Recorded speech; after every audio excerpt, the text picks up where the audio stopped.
Olá, famílias! Esse é mais um podcast Mãe Também Pode. Eu confesso que eu não adoro esse termo, maternidade real. Afinal, o real vem da realidade de cada uma. E num país com dimensões continentais, nossas realidades são muito diferentes. Por isso, a importância de não julgarmos o nosso maternar e nos apoiarmos cada vez mais para empoderar as mulheres em uma maternidade mais plena, consciente e, por que não, mais leve. Esse podcast tem o intuito de trazer conversa, informação e clareza sobre temas que ainda são pouco falados na maternidade, para mostrar que, além de mãe, a mulher pode ser esposa, filha, amiga, empresária, executiva, mas principalmente feliz. Aqui queremos mostrar que a mãe também pode, o que ela quiser. E hoje eu estou muito bem acompanhada. Que honra ter você aqui. Obrigada, Tati, pelo convite. Uma convidada muito, muito querida. Eu estou aqui com a doutora Fernanda Toffoli, que é especialista em fertilidade funcional. Depois de mais de 15 anos atuando como ginecologista e obstetra, ela percebeu que não encontraria na medicina tradicional todas as respostas que precisava e que seria necessário um olhar diferente para a reprodução e para a saúde da mulher de forma integrada. Após 6 anos praticando fertilidade funcional, ela já acompanhou mais de 3.000 casais entre consultas e cursos online, incluindo o Casal Super Fértil, que ajuda casais a se prepararem para engravidar. Mais recentemente, ela inaugurou a Dua Health, a primeira clínica de medicina funcional multiprofissional de São Paulo. E além desse currículo maravilhoso, eu tenho a honra dela ser a minha ginecologista e obstetra, que vem me acompanhando no meu processo de tentante ao longo desses quase 2 anos. Que a gente vai agora, ser né? em breve capacitada total. Chega esse negócio de tentante, a gente quer conseguir, né? Estamos chegando lá, estamos chegando lá. Então, bora bater papo. Bora, Tati. Fê, eu queria começar te perguntando o porquê de fertilidade funcional. O que essa palavrinha funcional muda aqui na conversa? Tá, eu me apoderei desse termo, assim, patenteei pra mim. Na realidade, eu passei por uma fase muito difícil dentro da medicina tradicional. Eu sempre fui muito nerd, Tati, assim, eu estudava muito, eu sempre fui aquela de querer estar atualizada, de não querer ficar pra trás, mas chega um momento da vida profissional que você começa a fazer aquilo que é exigido de você pra fazer, que tá lá no guideline, e você acerta algumas vezes, mas outras vezes você não vê o resultado. E eu comecei nessa minha jornada de medicina tradicional me frustrar demais com os resultados de algumas pacientes. E isso me fez questionar coisas do tipo, por que eu tô fazendo isso se fisiologicamente o corpo funciona de outra forma? Por que alguém inventou que eu preciso tratar uma TPM com um antidepressivo se o mecanismo é hormonal, se o mecanismo ele envolve neurotransmissores? O que está acontecendo aqui que a medicina descobriu drogas que tratam coisas de uma forma colateral e a gente de repente colocou isso como normal? Isso começou a me incomodar, Tati, começou a me borbulhar uma coisa dentro, como se eu não estivesse fazendo o melhor que eu podia fazer. E eu comecei a buscar novas tribos, né, entre aspas, que pensassem a mesma coisa que eu. Tipo, o que eu tô fazendo aqui tá estranho e não tá funcionando. Até que, com muitas andanças, muitas pós, muitos cursos, eu acabei caindo lá do outro lado do mundo, no Instituto de Medicina Funcional, que é o IFM, e eu fiz toda a minha formação de medicina funcional lá. E a pegada da medicina funcional é que a gente consiga, de fato, mergulhar para dentro de cada indivíduo que está na nossa frente e que a gente consiga descobrir qual que foi o ponto inicial que levou àquela disfunção e que hoje se deflagrou num problema. Uma pessoa que se torna diabético hoje, isso não começou de hoje, minha amiga. Isso aqui começou há no mínimo 10, 15 anos atrás. Então, qual foi a sementinha lá atrás inicial que brotou e que levou a esse diagnóstico 10, 15 anos depois? Se a gente consegue identificar esses fatores ainda em germinação, ainda latentes, a gente pode fazer muita diferença na vida das pessoas, tanto na prevenção quanto no tratamento de fato. E quando eu comecei a trazer isso para o Brasil e aplicar para as minhas pacientes dentro da minha rotina tradicional, ginecológica, eu comecei a ver as mães voltando grávidas. Aquelas mulheres que a gente já tinha perdido esperança, que já tinham passado por fertilização in vitro, que já tinham desistido e ido para adoção. Essas mulheres começaram a voltar, doutora, eu não sei o que aconteceu. Mas depois de tantas FIVs, eu tô grávida natural. Eu não sei o que aconteceu, mas eu adotei 2 filhos e agora eu tô grávida do 3º. E ali eu comecei a falar, opa, tem alguma coisa aqui, né? Tem alguma coisa aqui. Parece que o corpo é muito inteligente. Parece que o corpo não vai procriar, gerar uma nova vida se as coisas não estiverem tudo bem. Então é isso que a gente tá fazendo aqui. A gente tá colocando essas pessoas no tô entrando no tudo bem. E foi isso que eu comecei a fazer. Aí eu me apoderei, né, desse tema.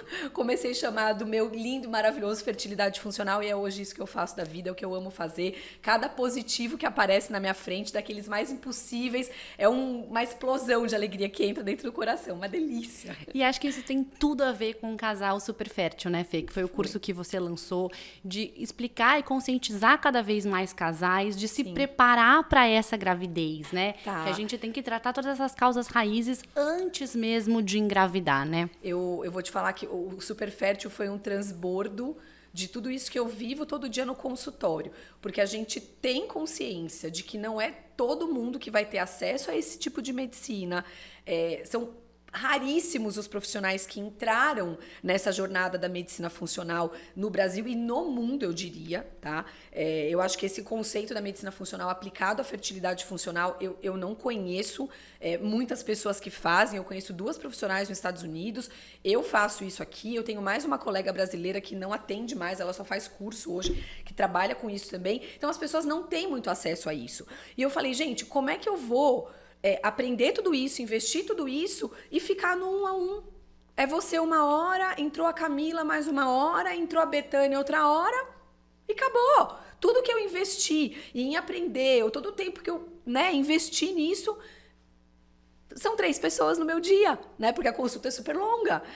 Como é que eu poderia trazer mais pessoas esse conhecimento? Como é que eu poderia ensinar? E aí nasceu o Super Fértil, tá? Com essa ideia de ser bem um passo a passo, uma coisa que a pessoa consegue fazer em casa, uma coisa que a pessoa consegue, sabe, aprender, estudar e fazer as mudanças do dia a dia sem precisar de um profissional ali o tempo inteiro falando o que tem que fazer. Que, aliás, isso não tem nada a ver com medicina funcional, né? Na medicina funcional acabou aquela hierarquia da medicina tradicional, onde o médico tá aqui em cima mandando, o paciente está aqui embaixo obedecendo. Na medicina funcional, você sabe disso. A gente discute o tempo inteiro. Qual vai ser o nosso próximo passo? O que você está confortável para fazer agora? Como é que você está se sentindo? E a gente está o tempo inteiro decidindo juntas o que a gente vai fazer. E é uma medicina que olha a prevenção, né? Então, eu achei Tati, muito bacana quando a gente foi te visitar, que você trouxe esse olhar, né? Sim. Mais de quando você vai engravidar, é como você vai engravidar, né? Como é que tá a sua saúde. Vai estar na sua velhice, Tati, porque a maternidade é muito sobre isso, né?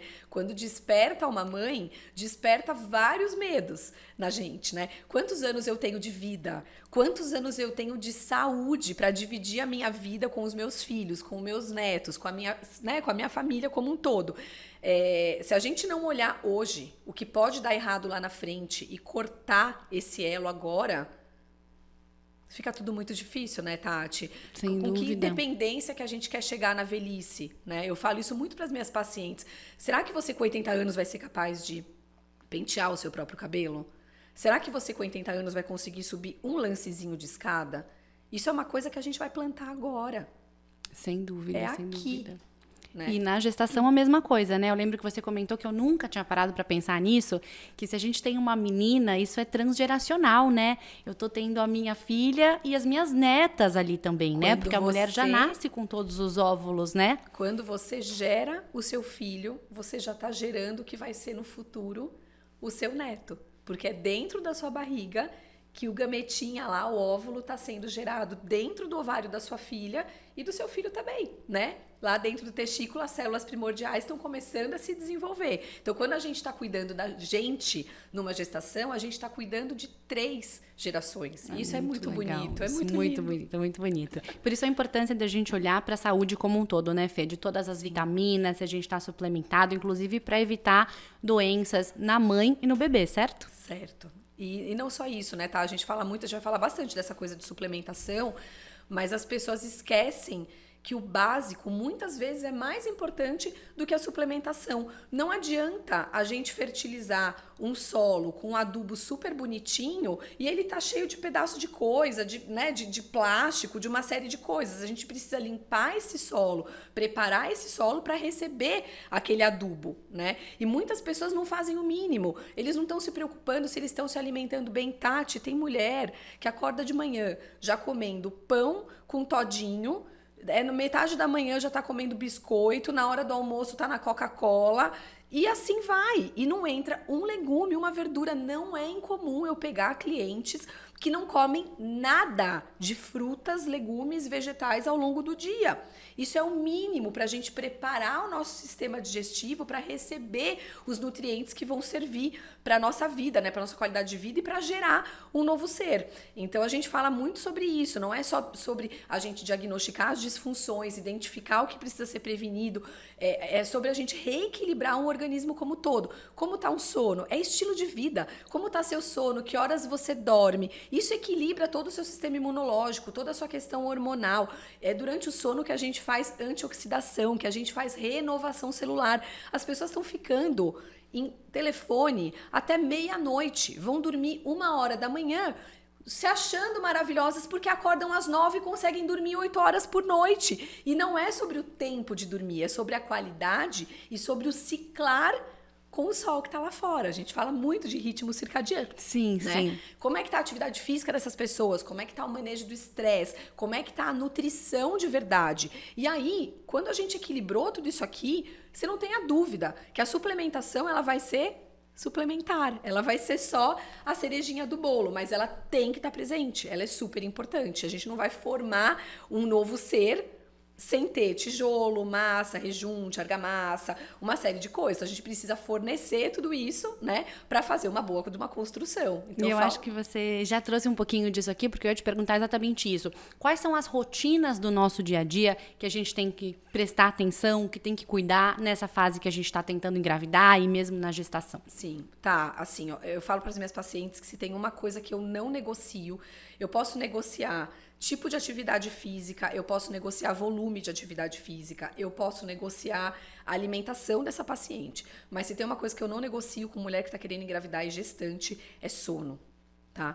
Se as pessoas soubessem o tanto de atividades que o nosso organismo está realizando no momento que a gente está entrando em resfriamento, entre aspas, durante a noite, as pessoas jamais deixariam o sono para segundo plano. E hoje, com a vida moderna, com esse monte de tela, exposição à faixa de luz azul, um monte de coisa. A gente subestima o sono total, né? Total, e exposição mental também, né? Porque é interessante, quando a gente vê, a gente tá mega envolvido e 1h da manhã a gente tá lá ligadona na tela, vendo Netflix, fazendo tudo isso. O sono é fundamental. O sono é uma coisa que eu não negocio com as minhas pacientes. Você quer engravidar? Seu horário de dormir é 10, 10h30 da noite.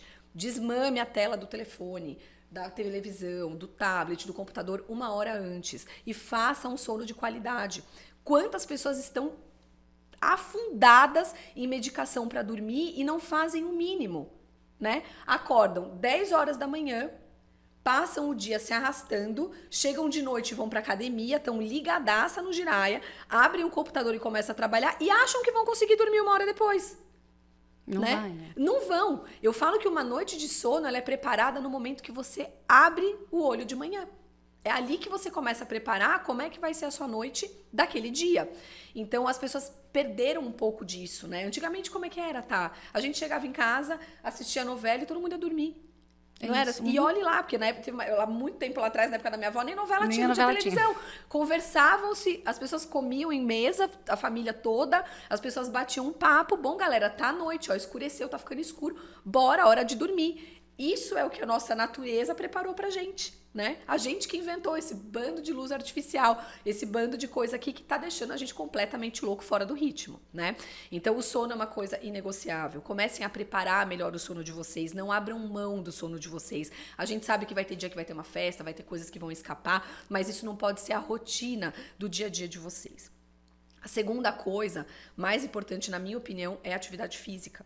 né? Porque eu acho que a atividade física é um hábito core, que a gente chama. É um hábito que é aquele dominozinho que vai derrubando todos os outros. Uma pessoa que faz atividade física, ela dorme melhor à noite, ela maneja melhor o estresse, ela pondera melhor o que ela vai comer. Ela vai vendo mudança no corpo e ela vai entrando na espiral de mudança do corpo. Então, assim, se você não sabe por onde começar, eu tô no limbo total, comece pela atividade física. Você não vai errar. Né? Então, quanto que eu peço para as minhas pacientes? Pelo menos 4 vezes por semana, que seja uma caminhada. Mas eu sempre bato na tecla, façam atividades resistidas, atividades de força. Isso vai melhorar a resistência insulínica de vocês, que melhora uma série de parâmetros reprodutivos. Isso vai melhorar a produção de testosterona. Isso vai liberar uma série de substâncias que vão auxiliar o hormônio do crescimento, fatores de crescimento, uma série de coisas que vão facilitar o desenvolvimento desses oócitos com melhor qualidade. E aí vem a nutrição, né, tá? Depois a gente não tem como não falar disso daí. O que a gente está escolhendo para colocar dentro da gente, né? E quando a gente fala de nutrição, a gente não fala só de comida. A gente fala do que a gente está se expondo o dia inteiro. A gente está falando de pessoas tóxicas, a gente está falando de situações tóxicas, de ambientes que você não é mais bem-vinda, de situações que você não deveria mais estar. Gente, isso gera um estresse enorme para o nosso corpo. Quantas pessoas estão amarradas a uma série de situações e isso está gerando uma série de impactos, né, orgânicos mesmo. E às vezes a pessoa fala, eu não consigo engravidar, eu não consigo engravidar. As pessoas ainda não entenderam que elas precisam olhar como um todo. Às vezes o trabalho não está legal, às vezes a pessoa está péssima naquele emprego, ela odeia o que ela faz. Não dá para ser plenamente feliz assim, sim, né? Sem dúvida. Tem uma questão de ansiedade, né? Emocional que tem no processo também, enorme, né? Pessoas que estão numa carreira que não é a carreira dos sonhos, que estão lá por dinheiro, por uma série de outros motivos.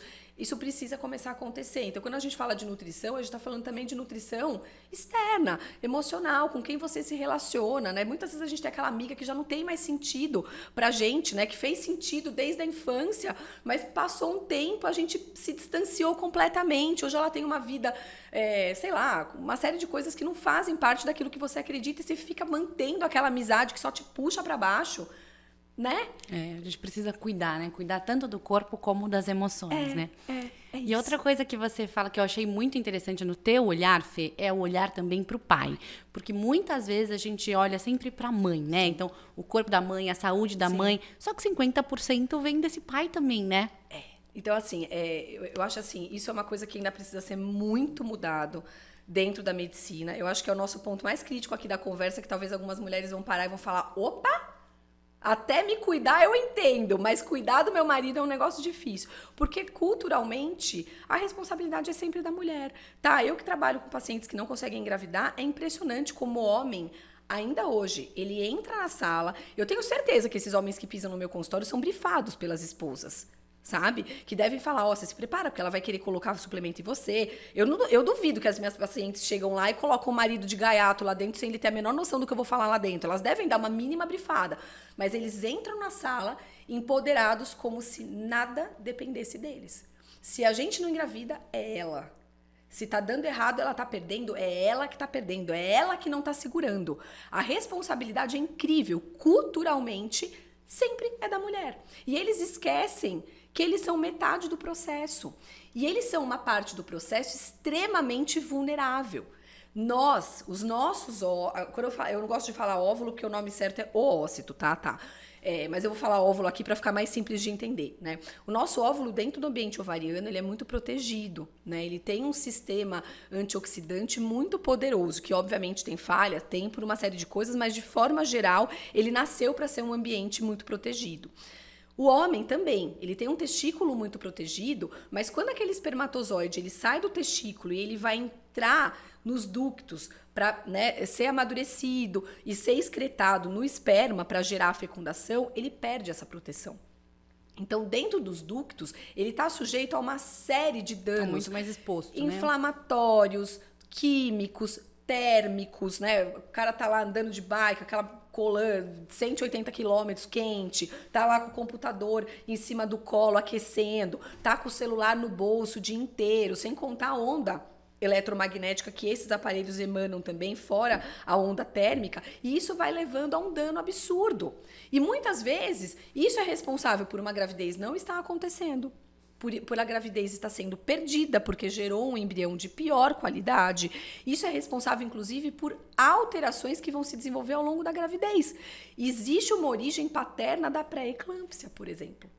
Interessante, Tá? A qualidade desse esperma, a qualidade de embrião que vai ser formado e a forma que esse embrião vai fixar e evoluir, isso também tem uma interferência do ambiente paterno. Então, o homem também precisa se preparar. Gente, é um absurdo. Eu vou voltar para a medicina bem tradicional, tá?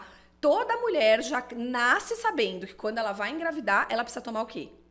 Ácido fólico. A gente vai parar de falar de ácido fólico aqui, a gente vai começar a falar de folato, porque o ácido fólico é um produto sintético feito em laboratório, porque lá atrás não se podia estabilizar a molécula de folato num comprimido. Então eles criaram um composto feito em laboratório, um medicamento que quando ingerido ele era convertido em folato, porque o que o nosso corpo precisa é da vitamina B9, que é o folato. Hoje a gente consegue fazer essa estabilização em laboratório, então pelo amor de Deus, a preferência é que a gente use a forma ativa. Mas todo mundo sabe que vai engravidar, tem que tomar folato. Por quê? Aí todo mundo já responde, porque a gente tem que evitar malformação do bebê, do sistema neuronal, né, espinha bífida, lábio leporino, uma série de coisas. Maravilha, você toma para prevenir. E o seu marido? E a carga genética dele? Tá totalmente desprotegida de uma série de patologias. É como se a gente estivesse fazendo meia prevenção. Né? A gente sabe que muito vai acontecer, óbvio, dentro do ambiente materno, mas e tudo que está acontecendo no antes dessa gravidez acontecer? Né? Então, precisamos começar a olhar o homem com um olhar diferente. Não dá para você se privar de fumar, se privar de beber, fazer um monte de coisa e seu marido tá lá, chafurdado no uísque, fumando cigarro eletrônico, né? Isso é inadmissível. E o que eu pego gente passando por FIV. É isso. Então a gente tem que lembrar que é 50% de cada um, casal como um todo. Gente, é um casal. Tem que se cuidar, né? A escolha é do casal. O ciclo do espermatozoide ele é muito mais curto que o nosso ciclo de amadurecimento do óvulo. Então o homem deveria se preparar quanto tempo antes de uma gravidez, né? Para uma gestação? Pelo menos 2 meses e meio, 3, que ali é o tempo de amadurecer esse espermatozoide, a gente vir com uma leva de espermatozoides com uma melhor qualidade, porque é o tempo que leva, aí 70 e poucos dias, para esse processo todo acontecer. Na mulher é um pouco diferente, porque o óvulo que a Tatá está ovulando hoje, ele entrou na cadeia de desenvolvimento há 300 dias atrás. Então, tudo que a gente vem fazendo ao longo de um ano inteiro vai impactar a qualidade desse óvulo que você está produzindo, que você está liberando hoje, tá? Então, óbvio que o trabalho da mulher ele é muito maior. Isso eu tô falando dentro de um ambiente assim, que a paciente está controlada, ela está suplementando, ela está mantendo tudo bem, e o homem é a mesma coisa, né? Agora, eu não tô dizendo se a gente pegar um casal extremamente descompensado, uma mulher pesando 100 quilos, um homem diabético, fumante, a gente vai precisar de muito mais tempo para preparar esse casal, esse organismo. Para equilibrar tudo isso, pra gente preparar esse casal para engravidar. Ah, doutora, mas tá muito difícil. Nossa, que engraçado, né? Porque quando vocês prestam vestibular, é pelo menos 1 ano estudando, né? Pro grande dia. Quando a gente vai fazer uma festa de casamento, quanto tempo a gente prepara um casamento, Tati? No mínimo 1 ano antes, né? É um monte de reunião, é uma dinheirama que a gente tem que trabalhar um horror para organizar. Tudo isso leva tempo e a gente se dedica loucamente para quando chegar o dia, tá tudo perfeito. E por que com gravidez a gente não faz isso, Tati? A gente leva 1 ano preparando uma festa de casamento e não quer preparar 3 meses para se preparar para a coisa mais importante da sua vida, que é o nascimento do seu filho. Com certeza. E a medicina tradicional ainda olha muito para a coisa do 1 ano é normal, né? Porque eu lembro que antes da gente começar o tratamento com você, eu fui no meu ginecologista, falei, quero engravidar. Ele pediu os exames de sangue básicos. Falou, pronto, ó, volta daqui 1 ano se você não engravidar. Eu falei, 1 ano? Primeiro que eu nem sabia que 1 ano era o padrão, né? Sim. Porque a medicina tradicional olha como 1 ano, um casal saudável, 1 ano tá dentro do padrão, né? Sim. Acho que a gente culturalmente tá acostumado a ver as pessoas engravidarem, né? Até sem querer, né? Eu brinco que acho que a gente veio um pouco dessa cultura das novelas, dos filmes, da tia que conta a história da prima que engravidou sem querer, do namorado. Então a gente cria esse estigma de que é super fácil. Aí quando você vai e escuta 1 ano é o padrão, você já fala, epa. E aí você pensa que você passa 1 ano e sem aprofundar aquilo que pode estar errado, né? Então, assim, você precisa de fato fazer, e foi a nossa decisão, né? Passou ali 6 meses, a gente falou, vamos investigar, porque se tiver alguma coisa, não é melhor a gente tratar desde já do que esperar esse 1 ano para começar a aprofundar? É a questão de sempre a gente estar sendo colocado na medicina tradicional como uma grande caixa, a gente é sempre uma grande estatística, e a gente esquece que quando o assunto é uma pessoa, não tem estatística, né, amiga? Se você não engravidar, a chance de uma gravidez não acontecer em 1 ano é 2%. Tá, se você tiver nos 2%, para você é 100%. Acabou, o seu mundo é 100%, a sua amostragem é essa, tá? Então, assim, pelas normas, né, mundiais e o que é aceito no Brasil também pela Sociedade Brasileira de Reprodução Humana, eles pedem para que a gente, um casal novo, abaixo de 35 anos, que não tenha nenhuma patologia, tenha um tempo aí de até 1 ano para tentar engravidar. Mas aí, o que é o tenha alguma patologia? Porque as pessoas também não investigam para ver se tem alguma patologia, né? O que a gente sabe passou dos 36 anos, não engravidou em 6 meses, procure ajuda. Por quê? Porque a reserva ovariana tá indo embora com uma velocidade muito rápida, então a gente não tem tempo a perder para fechar um diagnóstico e fazer alguma coisa. Agora, essas mulheres que estão abaixo de 35 anos, elas só são orientadas a voltar no médico se elas têm de fato um problema. E quem investiga? E são muitos os problemas, né, São Fê? muitos. É uma das coisas que eu ia te perguntar. Eu sei que é muito individualizado, mas eu não fazia ideia de que existiam tantas variáveis. É ovário policístico, é endometriose, é endometrite, é falta de vitamina, é ajuste de rotina. Sim. É questão o homem hormonal, também tem uma série de patologias. É questão hormonal, é questão imunológica, é questão associada à desbiose intestinal. Se as pessoas soubessem o quanto o intestino e intolerâncias alimentares interferem nas questões associadas à gestação, né, a conseguir engravidar, as pessoas olhariam tudo de uma forma muito diferente. Então, assim, eu que trabalho com medicina funcional, eu sou 1 milhão de caixas abertas. Pareço aquela louca que abre o computador, tem 20 abas diferentes abertas, né? E na medicina tradicional, a regra é clara, né? Não engravidou em 1 ano, você vai ganhar uma histerossalpingografia para ver se as tubas estão funcionando, o marido vai ganhar um espermograma para ver se tem esperma, vai ser feita uma mínima avaliação hormonal e a partir dali eles vão decidir se vai pedir mais exames ou se não vai. Ah, a tuba está obstruída, é fertilização in vitro. Ah, o esperma não está muito legal, nem se fala em melhorar, né? Métodos para melhorar e tentar natural, é fertilização in vitro. Ah, tem uma endometriose, achamos uma endometriose, mas a tuba está funcionando, a paciente ovula, não tem causa. Então, se não tem causa, é fertilização in vitro também. Então, assim, tudo entrou no balaio da fertilização in vitro. Hoje, tudo se resolve muito fácil com fertilização in vitro, só que ninguém fala do lado de lá da fertilização in vitro. Quantas fertilizações in vitro uma mulher passa para levar um bebê para casa? Então, as pessoas também entraram na cultura de que, se tudo der errado, eu faço uma FIV. Como se tivesse garantido na FIV que ela levaria o nenê pra casa. É o que você falou da semente, né? Não adianta nada você ter a melhor semente do mundo se o teu solo não tá fértil para receber, né? E assim, as pessoas, elas não identificam minimamente onde que tá o problema ali, no processo, para poder saber o que elas vão fazer. E elas seguem fazendo um processo de FIV igual para todo mundo. Basicamente igual para todo mundo. E aí o neném não vem. Gente, quem já passou por mais de uma fertilização in vitro vai dizer. É desesperador. Emocionalmente é você cair no fundo do poço e não ter uma coisa para se agarrar para sair do fundo, né? O relacionamento começa a abalar. Emocionalmente, a mulher fica. A gente vê a FIV, e eu estou nesse momento, né? A gente vê a FIV como a luz no fim do túnel. Então, assim, estamos num processo, mas tem ali alguma coisa da qual eu posso me agarrar e que funciona.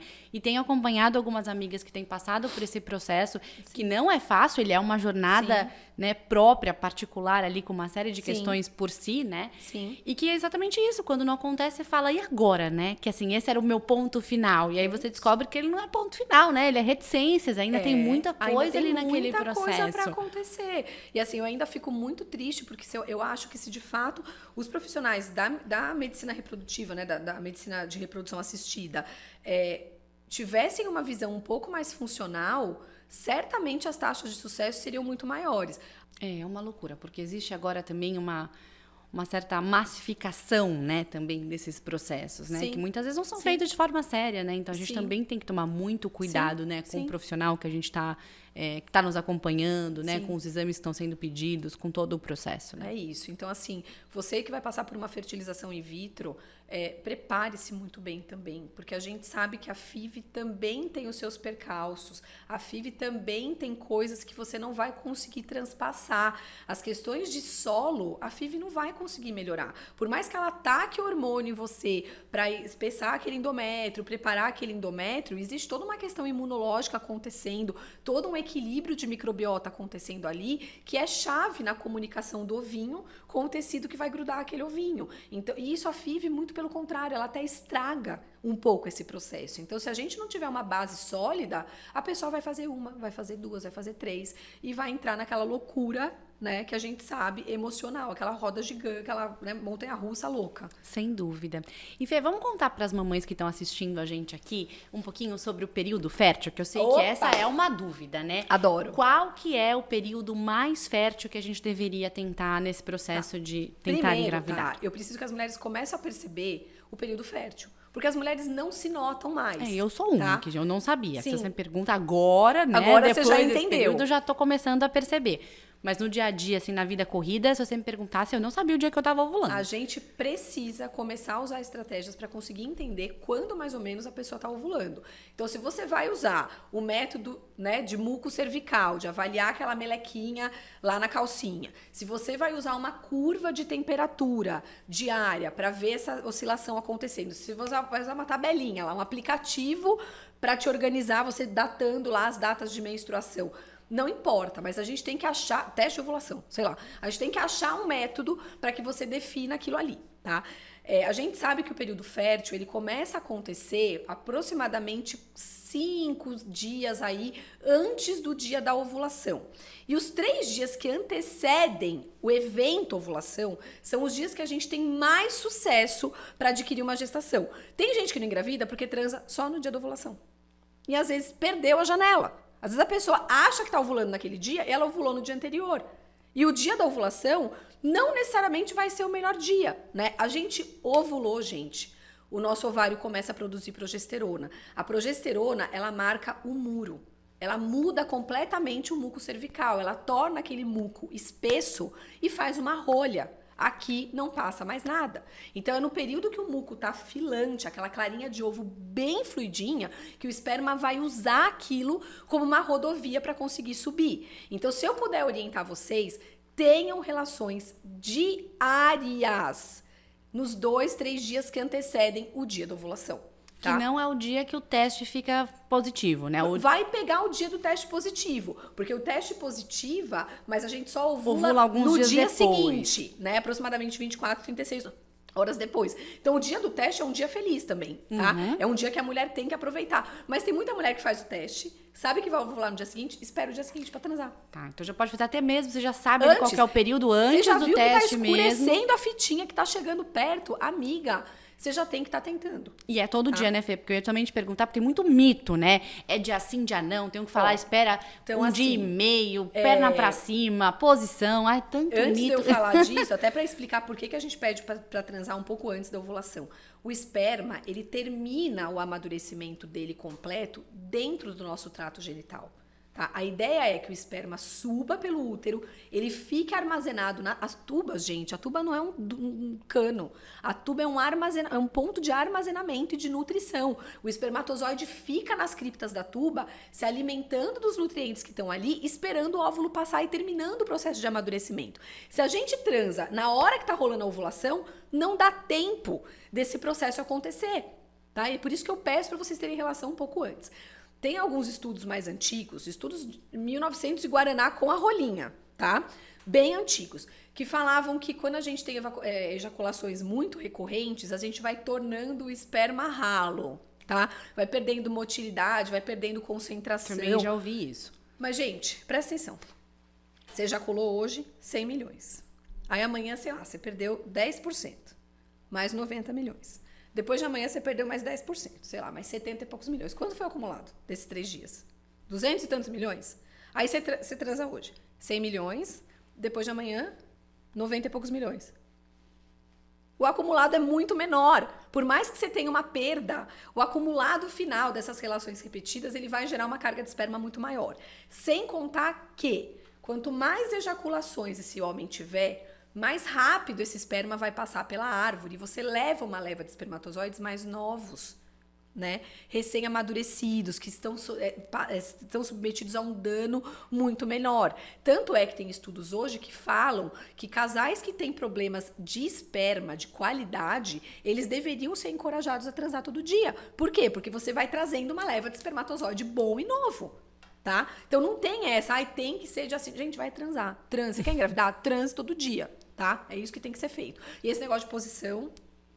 Mito. Mito, tá? Mito. Óbvio que tem mulher que quer... Eu já tive isso, tá, Tati? A mulher queria engravidar, ela odiava o esperma, então ela já saía da cama, ia no banheiro fazer um chuveirinho. Imediatamente. Tipo, ela já ia escorrendo tudo, chegava lá dentro, ela tacava água lá dentro, porque ela tinha nojo. Tá dificultando um pouco o processo, né? Tá um pouco difícil, né? E são coisas que, assim, parecem bestas, mas a pessoa pensa que tá tudo bem, né? Isso precisa ser falado. Então, não tem esse negócio de posição. Eu sempre peço pra ficar, tipo, fica um minutinho ali deitadinha, tá? Gente, o esperma demora 15 segundos pra chegar onde ele tem que chegar. Então, nada tá? de perna pra cima, uma hora. Não precisa. Tá? Quem precisar aí já vai logo nesse primeiro momento. É isso. Perfeito, Fê.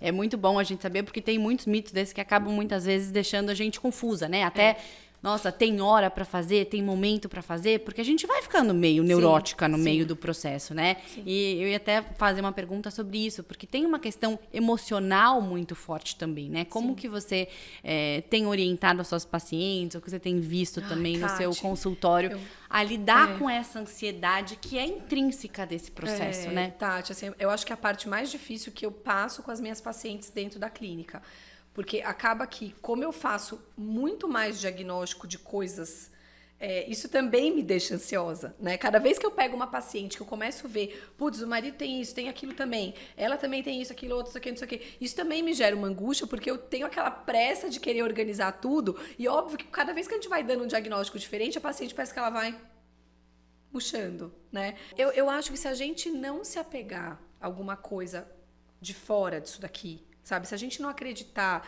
que existe uma força maior, uma religião, alguma coisa que a gente se apegue e tenha de fato fé, sabe? Para não desistir, para continuar, a gente pira, Tati. Sem dúvida, sabe? A gente fica muito doido, entendeu? Então a gente precisa parar de se comparar. Eu acho que o mundo tá com muito problema hoje porque a gente se compara às pessoas. Sem dúvida. E eu acho que a mídia social trouxe muito isso, na né? maternidade isso é muito reforçado também, né? Muito. O filho sabe? de alguém que dorme a noite inteira e você fala, gente... Sabe? Eu acho que a gente precisa parar de se comparar, porque é a comparação que vai jogando a gente pro chão. Cada um vai ter a sua jornada e isso vai trazer um aprendizado e isso vai trazer um resultado muito mais feliz. Né? Qual que é a felicidade que eu tenho de receber um positivo, sabendo que eu aborto várias vezes, e qual é a sua felicidade quando você recebeu positivo? Sim, cada um você tem consegue o seu processo, entender que são né? níveis diferentes? Sim, claro. Eu, cada vez que pegava um positivo, eu começava a tremer. Eu não conseguia ficar nem feliz. Eu só ia ficar feliz quando eu ia ter certeza que a gravidez ia evoluir. A minha comemoração era tardia, entendeu? Então, cada um é de um jeito, Tati. As pessoas precisam parem de se comparar e vivam o seu processo e tenham responsabilidade pelo seu processo. Porque as pessoas têm dois grandes problemas. Elas se vitimizam e elas se comparam. Então, ao invés de elas catarem aquilo que elas têm que resolver e ir atrás, então vamos lá, esse aqui é o problema, eu vou resolver. Não. Ai, porque não sei o quê, porque acontece isso comigo, porque olha fulano, aí começa a comparação. E é isso, uma coisa que eu aprendi nesse processo e eu brinco com as pessoas, eu falei, eu não sou especial por passar por ele. Isso é mais comum do que a gente imagina. Por isso a importância dessa conversa, né? Porque a gente escuta a história de quem engravidou e quando eu converso com as pessoas hoje, nas clientes das nossas lojas, as pessoas que a gente tem trazido aqui para conversar, você vai descobrindo, fulana fez FIV, a outra demorou 1 ano para engravidar, a outra levou 2, a outra teve uma endometriose. Aí você fala, gente, calma, então. Então, eu não tô passando pela exceção. Não. Eu sou quase a regra, né? A exceção é quem tá vivendo esse processo de forma muito rápida. Sim. Só que a gente não fala sobre isso, né? Porque é um assunto muito íntimo, é um assunto muito vulnerável. Então, a gente guarda ele pra gente e no final do dia tá todo mundo passando por uma situação similar sem dividir. E cada vez vai ser mais frequente, né, Tati? A gente sabe que as taxas de infertilidade e subfertilidade tendem a explodir muito nas próximas décadas. Por conta né? do nosso estilo de Por vida. causa do nosso estilo de vida. Ou as pessoas acham que a gente... O que as pessoas pensam? Que as pessoas estão ficando mais inférteis por quê? Porque Deus quis? Não, porque a gente está exposto a um ambiente tóxico, a gente respira um ar tóxico, a gente come um monte de porcaria, cheio de conservantes, a gente não come mais comida de verdade. Sim. E quando a gente come comida de verdade, a comida de verdade já não é mais de verdade, porque o solo não é mais o mesmo, o solo está altamente contaminado, a nossa água está contaminada. E a gente vai vivendo nesse processo que só tende, infelizmente, né, Tati, a piorar. Eu acho que a minha grande dificuldade é encontrar um equilíbrio, se é que ele existe, entre assim, eu vou fazer tudo bonitinho, vou cuidar. Não dá pra ficar louca também. E vou ter um pouco de leveza, do tipo assim, deixa isso. eu tocar a vida aqui, isso. porque senão você fica meio paranoica, né? Não tem jeito. Assim, tá? A leveza você adquire quando a coisa se torna hábito. Então, assim, não dá pra ficar paranoica. Ah, isso aqui, não sei o que, eu não posso fazer isso aqui. Ah, isso aqui, não sei o que, disso, né? De hora pra transar, né? Tem que vir pra casa agora, porque é hora do almoço. E mesmo com as coisas do dia a dia, sabe? Ah, eu não posso comer isso aqui, porque isso aqui tá intoxicado. Isso aqui, não posso, isso aqui. Ah, será que esse produto aqui, se eu não comprar orgânico, não sei o quê. Gente, vai instaurando pequenos hábitos devagarinho. Né? Às vezes começa no começo aquele peso, né? Ah, eu vou comer só orgânico. Ah, eu não acho orgânico, então eu não vou comer. Não tinha pepino, eu não vou comer o pepino. Gente, você vai seguir a sua vida normal. Daqui a pouco o hábito está instaurado, você já foi automaticamente, você já pegou as coisas, você já mudou aquilo ali, você já, né? A leveza vai sendo adquirida com o tempo. Quando você começa a entender que essas mudanças de hábito de vida, elas podem ser incorporadas no seu dia a dia e não fica pesado. Sim, né? sem É dúvida. pesado no começo, quando você tem que começar a treinar e você odeia fazer aquilo. A hora que aquilo virou um hábito, aquilo entrou na sua vida, aquilo lá não conta Você mais. nem sente mais, né? Você não sente. E Fê, você trouxe um pouquinho da sua história também, né? Sim. Você viveu também um pouco desse processo de tentativa de engravidar, né? Sim, assim, eu tenho ovário policístico desde, né, eu tive um baita quadro de síndrome dos ovários policísticos, eu chegava a ficar 2 anos sem menstruar quando era nova, eu era a clássica do ovário policístico. Hoje eu tô compensada pelo estilo de vida, então eu tenho menstruações regulares, tudo direitinho, e eu engravido muito rápido, eu sempre engravidei na primeira, segunda tentativa. Sabe? Sempre foi uma coisa muito rápida, pra vocês verem como ovário policístico não é diagnóstico de infertilidade. Como tentante também tem várias vertentes, porque a gente acha que tentante é quem não consegue engravidar, mas tem o oposto também, né? Que então, engravida assim, eu sou um ovário né? policístico clássico, daquele ceboso, espinhento, que lavava o cabelo 3 vezes ao dia de tão oleosa que eu era, eu não menstruava, e desde que eu melhorei, perdi peso, comecei a fazer atividade física, hoje meu ovário policístico está totalmente compensado, de forma que eu engravido muito rápido. O problema a gente sabe que no ovário policístico, o ovário ele está submetido a um estresse oxidativo muito maior. Então, por mais que a gente tenha muitos óvulos, a gente tem uma perda importante de qualidade desses óvulos. Então, eu tive uma primeira gravidez que foi um aborto, descobri, passou um pouquinho, eu já perdi. Na sequência, eu engravidei do meu filho. Graças a Deus, foi tudo bem. Então, tirou aquele trauma, né? E aí, meu filho começou a crescer. Vamos engravidar de novo, vamos engravidar. E eu engravidei mais 2 vezes depois do meu filho. E todas evoluindo para aborto, sempre por malformação. Poderia resolver meu problema com uma fertilização? Poderia. Mas tem um momento que a gente tem que fazer uma reflexão, né, tá? Eu já sou mãe, eu já tenho 42 anos. Será que eu tô disposta a passar por tudo isso, né? Talvez o meu ciclo esteja encerrado, assim, sabe? Então, eu tento também entender as coisas como avisos, sinais, ponderar um pouco melhor as coisas. Então, assim, eu engravido muito rápido, mas eu tenho dificuldade de manter. Então, esse é o meu suplício dentro da maternidade. Graças a Deus vivi, tenho um filho e tá tudo bem, vivo a maternidade intensamente, amo de paixão, mas talvez se eu não tivesse o Theo, eu estaria enfrentando toda essa montanha-russa. Para viver né? Para viver isso daí. Hoje eu falo que eu não passaria por isso, porque eu já vivo. Agora, se eu não vivesse, eu estaria na montanha-russa da fertilização in vitro, você não tenha dúvida, porque resolveria meu problema. Vai lá, biopsia o embrião, esse embrião é saudável. Transfere. Vai pegar? Não sei. Não sei se eu passaria por outros problemas também em relação a isso. Mas, né, numa situação dessa, a gente acaba encarando, né? E sem isso. Dúvida, sempre botar na balança, né, Tati? Com certeza, com certeza. Fê, acho que a gente podia ficar aqui batendo papo. Até amanhã. Que é um tema que eu amo, que eu estou emocionalmente super envolvida, né? Vivendo esse processo. Então, acho que é muito legal a gente poder bater esse papo, tirar tantas dúvidas das mamães que também estão vivendo esse processo. E para encerrar, eu queria só que você comentasse um pouquinho de qual que é a sua leitura do nosso nome aqui, o Mãe Também Pode. Para você, o que a mãe também pode? A mãe pode tudo, porque a mãe é livre. Não é porque a mãe é mãe que ela vai deixar de ser mulher, amiga, parceira, que ela vai deixar de ser poda, que ela vai deixar de evoluir, de crescer. A gente pode tudo porque nós somos seres infinitos. E nós, como maternidade, a gente proliferou, né, esse poder, essa energia maravilhosa aí, trouxemos esses anjinhos para o mundo. Eu acho que a gente pode ainda muito mais, porque tem que ter força, viu, minha filha? Certeza, tem que ter com força. Certeza. Fê, muito obrigada pela sua participação aqui hoje. Foi uma delícia o nosso papo. Foi muito bom. Esse foi mais um episódio do nosso podcast Mãe Também Pode. A gente se vê na semana que vem. Tchau, tchau!